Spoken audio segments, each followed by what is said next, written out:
आज जो हमनी बात करे सन अपने के बाईसाइकिल के बारे में। बाईसाइकिल कथी के कहेला, बाईसाइकिल कथी है कह के आज जो हमनी बात करे सन। सबसे पहले बा लिखल बाटे the bicycle is a common sign in Kathmandu and other towns कह के। एगो साइकिल एगो यही चीज है कि अपने के कॉमन बा, अपने के सामान्य बा, या अपने के कहूँ भी मिल जाए। अपने के काठमांडू शहर सब में मिल जाए, टाउन में मिल जाए अपने के। We see many person riding cycle कह के लिखल बाटे। अपने के साइकिल चलावित बहुते इंसान सब मिल जाई। We can see even girls using them, हमने सब गर्ल्स के लड़की सब के भी देख सकते हैं साइकिल चलावित। The cycle is an ordinary means of travelling कह के लिखल बाटे। साइकिल एगो साधन बाटे, मतलब एक ठाव से दोसर ठाव जाए के लागी। It is use mostly by the poor people, अपने के गरीब के यूज करे के लागी साइकिल बाटे, गरीब सब ज्यादा यूज करला। It is very popular in पोर कंट्रीज कह के साइकिल बाटे वो अपने के गरीब देश में बहुत ज्यादा फेमस बाटे। It is use in village as well as in town कह के लिखल बाटे। अपने के शहर से ज्यादा गांव में अपने के यूज होला साइकिल के। It's required a smooth ground, it's can not be use in the hilly region कह के लिखल बाटे। अपने के एकदम समतल ठाव में मात्र ही साइकिल चली, अपने के चढ़ाव कह के पहाड़ी टाइप साइकिल में न चली कह के लिखल है। The cycle consist of a steel frame on two wheels कह के। साइकिल एगो एहन चीज बाटे अपने के दूगो व्हील कह के दूगो चक्का लागल रहेला, ओहि के बीच में अपने के फलाम के स्टिक कह के लागल रहेला। द फ्रेम हैज बीन लेदर सीट कह के लिखल बाटे। ओहिमे एगो अपने के बैठे लागी लेदर के सीट भी रहेला साइकिल में। The rider seats on its and place his feet on the pedal कह के लिखल बाटे। सीट पर राइडर जे हाकेला उ बैठेला। ओहि के बाद कथी लिखल बाटे अपने के जे राइडर बाटे वो अपने के गोर पैडल पर रख के ओकरा द pedal are connected with the back wheel by a chain कह के लिखल बाटे। साइकिल के जे चेन रहेला वो अपने के पछाड़ी के चक्का में कनेक्ट रहेला। The rider turns the pedal with his feet and the wheel round on कह के लिखल रोल ऑन कह के लिखल बाटे। अपने के साइकिल चलावे के लागी अपने के पैडल पर लात रखे हुए के मतलब जस्ट पुश करे के पहला, के बाद चेन के मदद से पछाड़ी का साइकिल पुश होला कह के लिखल बाटे।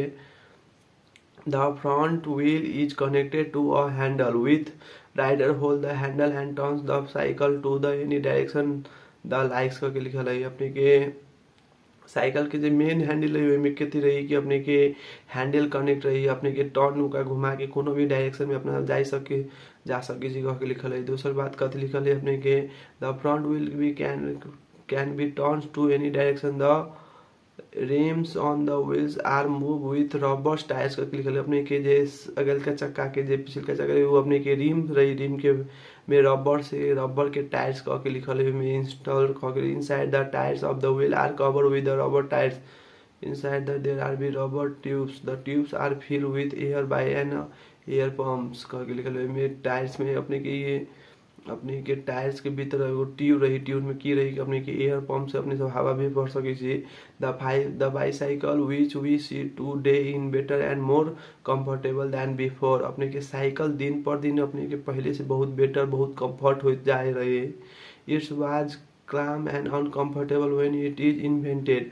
जहिया साइकिल के आविष्कार भले तभी अपने के बहुत ही अनकंफर्टेबल बहुत ही न सुविधा रहा, लेकिन अब साइकिल में मॉडिफाई सब आ गए कि अपने के बहुत कंफर्टेबल साइकिल से भी निकल गया है। It's was in the beginning the wheels had been tyres, it install a great instant of the rider to move it.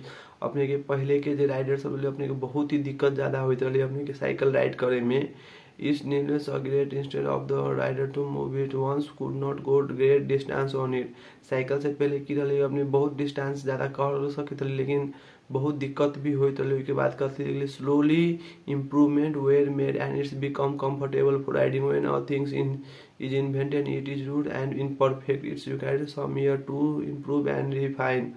कोनो भी चीज आविष्कार हुई तो वो अपने के बहुत हल्का डिफिकल्टी रही, उसके बाद धीरे धीरे साल बीतने के बाद वो अपने के कंफर्ट में कुछ कुछ इन्वेंशन कुछ कुछ नया नया चीज सब साइकिल में भी है। It's required some years to improve and now day some cycles are on petrol का लेल। आप एहन साइकिल भी आए जे अपने के पेट्रोल से चले। There is no unnecessary to unnecessary pedalling का पैडल की जरूरी भी नहीं है। साइकिल से बैटरी साइकिल भी आयल है। It is not difficult to learn cycle, it's requires only a little practice. अपने के साइकिल हाके लागी बेसी अपने के कोनो भी अति डिफिकल्टी नहीं, एकदम अपने सब एक सामान्य सीख सकी छी लिखल है। Children loves to ride cycle, cycles are the different size कह के बच्चा सब अपने के साइकिल बहुत ज़्यादा मन पड़ावी है। मन पड़ावी में बच्चा सब के एकदम छोटका साइकिल भी अभी साइज साइकिल में भी बहुत प्रकार के साइकिल है भी साइज में। Children use small cycle there is not a costly, बच्चा के लागी कोनो भी साइकिल एकदम कॉस्टली न रही है। अपने के बच्चा के लागी छोटका साइकिल भी अभी जो कॉस्टली न रही है। It's can be purchase even Bai person of low income, अपने के छोटका बच्चा सब भी मतलब साइकिल चलावे ओकर बजट लो रहे। इट इज कॉल्ड द पोर man every once, poor people can not have a motorcycle or motorcycle, अपने के गरीब आदमी सबके मतलब मोटरसाइकिल न रही है but they can afford to have a bicycle, लेकिन वो सब बाईसाइकिल अपने के साइकिल किन सकी कह के लिखल है। It is easy to ride a bicycle, there is a little danger of accident, अपने के बहुत साइकिल में अपने के एक्सीडेंट हुई के बहुत कम चांस रही है।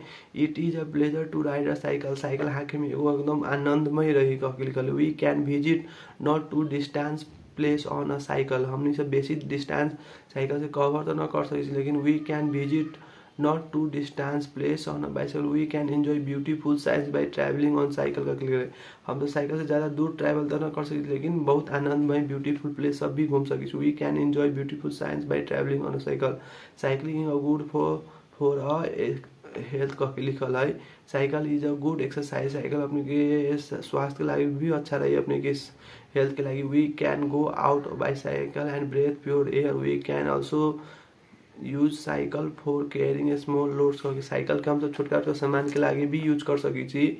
Cycles are easy to take away from others, we have to keep a VIGL and vigilance eyes on our bicycle, they are not for long distance travels are easy damage for requiring frequency repair, अपने के cycle से भी अपना बेसी भी travel न कर सकी, बेसी ट्रैवल कर तो अपने के साइकिल के रिपेयर भी करावे पड़ी, बहुत ज़्यादा मेंटेनेंस देखिए ना साइकिल के, लेकिन अपने के मेंटेनेंस करे के पड़ी कह के लिखल है। द ट्यूब्स ऑफ्टन गेट पंक्चर कह के लिखल है, अपने के टायर जो ट्यूब से puncture, sometimes the cycle get damage on the road and we have to walk and pull it's alone कह के लिखल है, अलॉन्ग कह के लिखल है। अपने के कभी कभी साइकिल पंक्चर भी हो सकी और अपने के ठेल के भी ला सकी है। It is difficult to ride bicycle in busy street, अपने के जहाँ भीड़ भाड़ रही है अपने के साइकिल हाँके में बहुत दिक्कत भी हो सकी। There is danger of there being knock down by cars and trucks, अपने के कार ट्रक से भी बहुत ज़्यादा डर है अपने के